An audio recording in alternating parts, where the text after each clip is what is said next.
fontes, a rosa preferida, ó Santa Rita de Jesus. O Senhor ressuscitou verdadeiramente. Aleluia.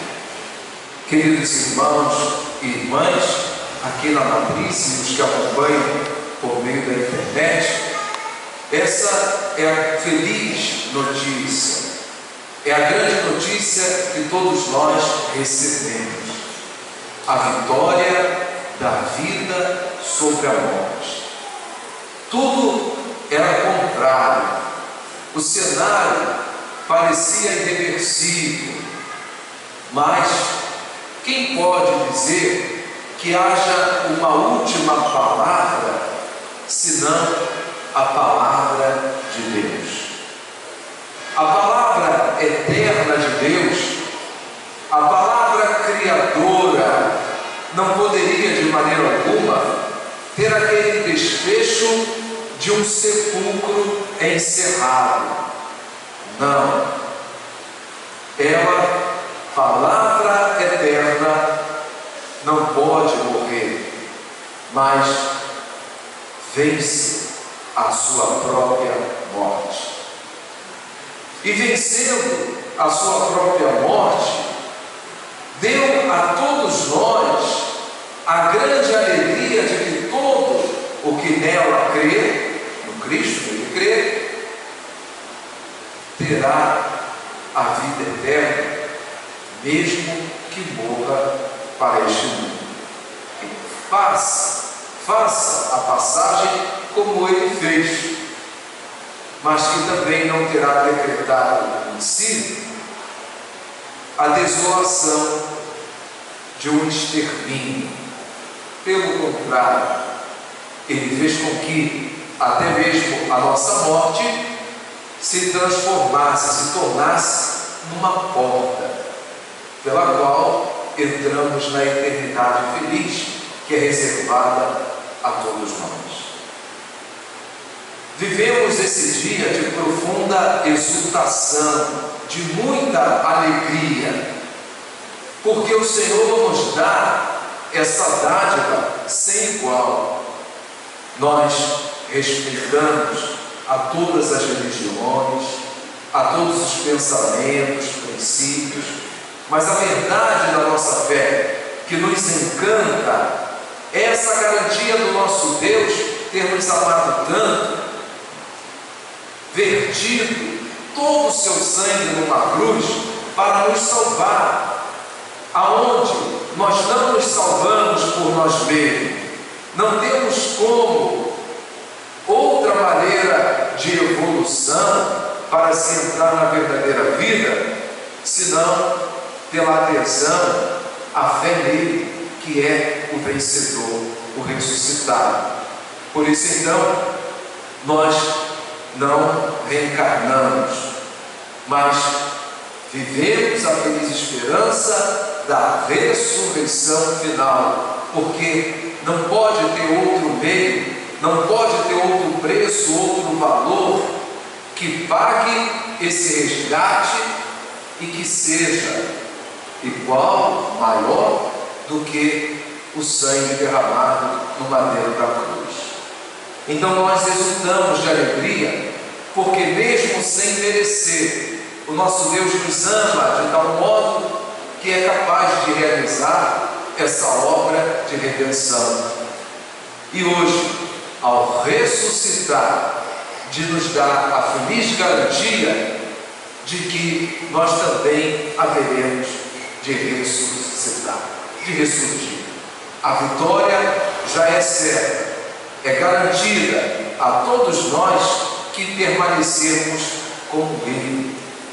Esse evento, queridos irmãos, tem que ser realmente o centro da nossa fé, tem que ser a motivação da nossa vida, da nossa esperança, porque como ficaria a nossa cabeça se não tivesse esse paradigma, esse sinal para a gente se nortear da ressurreição de Jesus?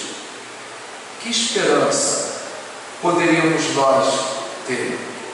A vida, ela seria enfadonha. Seria o comer, beber, dormir, morrer e pronto. A vida não pode terminar assim.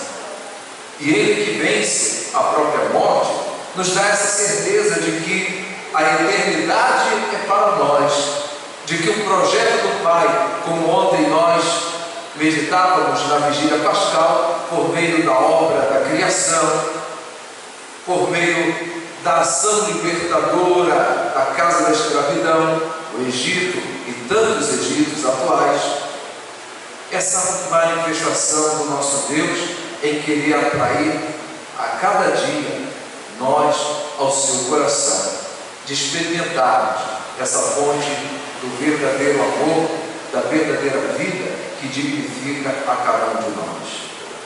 Hoje, a proposta que fica para o nosso domingo de Páscoa é o que é apresentado pelo evangelista João, o mais novo do grupo.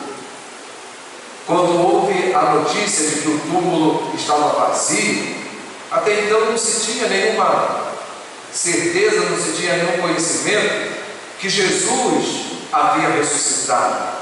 O pensamento que Madalena traz para a comunidade é que o corpo tinha sido roubado. E o corpo é mais um corpo, é mais um defunto. Não podia ter a relevância, o significado, por mais que seja a pessoa que nós mais amamos, mas é um corpo. E que pela ordem da natureza estava já fadado à putrefação, à decomposição. João, quando chega, olha a situação em respeito, em reverência. Isso é muito importante no Evangelho de João. Ele podia ter entrado, era um discípulo amado, era o mais afoito, poderia ter ido examinar tudo e contar com furo de reportagem essa notícia. Mas ele faz isso? Não. Por que ele não faz? Porque reconhece na figura de Pedro aquele que tem a primazia sobre todos os outros apóstolos. Isso se chama primado, o primado de Pedro. Por que somos ligados ao Papa? Por que vivemos essa comunhão? Porque é difícil ser igreja sem a figura do Papa, a figura de Pedro, a quem Deus dá a autoridade de ser a sua autoridade visível no mundo. João então aguarda Pedro, que deve ter chegado bem depois, e aí quando Pedro entra, aí sim ele vai até lá. E entra o ponto fundamental para hoje. O evangelista termina, ele está falando dele mesmo, mas de uma maneira pessoal, quando ele fala para todos nós que então também entrou outro discípulo que tinha chegado primeiro ao túmulo. Aí vem o fundamental de tudo. Ele viu e acreditou. Ele viu e acreditou. O conhecimento sobre Jesus até então era um conhecimento limitado, porque só era na dimensão humana. O tinha como um líder, um Messias muito mais político, alguém que estava ali para assistir às necessidades dos outros em sua multiplicação de pães, de peixes, nas curas realizadas, mas não se dava o salto, não se dava um sentido mais amplo de que era o próprio Deus presente, o próprio Deus humanado.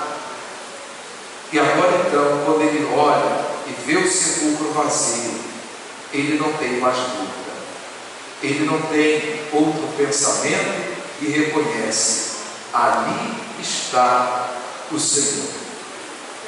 O Senhor, o ressuscitado, o que venceu a própria morte, o que dá sentido à existência. e vão retornar para contar aos outros, vão agregar Elias, que estavam dispersos, para poder dizer: a esperança não se apagou, a esperança continua, porque ele venceu. E vão recordar, aí sim, tudo que Jesus tinha dito acerca dessa realidade da ressurreição, de se vencer a morte. Hoje, nesse domingo de esperança, nós então clamamos ao Senhor que acenda sempre em nosso peito essa chama da fé, para não darmos nada e ninguém como perdido, mas que possamos acreditar nessa sua presença transformadora, nessa sua presença que vence a própria morte, e certamente as centelhas de morte que vão nos cercando, que muitas vezes toca também ao nosso corpo, serão vencidas, porque o nosso Redentor, Ele vive e está presente com cada um de nós. Que seja assim para todos, a certeza de que com Cristo Jesus nós passamos da morte para a vida feliz.